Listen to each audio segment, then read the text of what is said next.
जालन्यातील जाफराबाद तहसील कार्यालयामध्ये युवक काँग्रेसच्या कार्यकर्त्याला भाजपाच्या युवक कार्यकर्त्याने बेदम मारहाण केलेली आहे। मारहाणीचा व्हिडिओ सध्या समोर आलेला आहे। गौण खनिजाचं अवैध उत्खनन केल्याची तक्रार दिल्यामुळे मारहाण केल्याची माहिती समोर येते। भाजपचे माजी जिल्हा परिषद सदस्याच्या मुलाकडून तक्रारदारास ही मारहाण करण्यात आलेली आहे।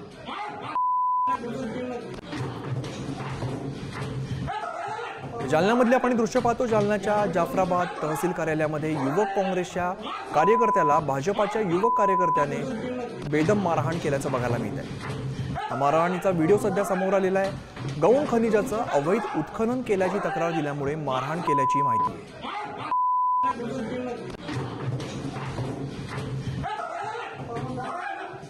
भाजप माजी जिल्हा परिषद सदस्याच्या मुलाकडून तक्रारदार मारहाण करण्यात आलेली आहे।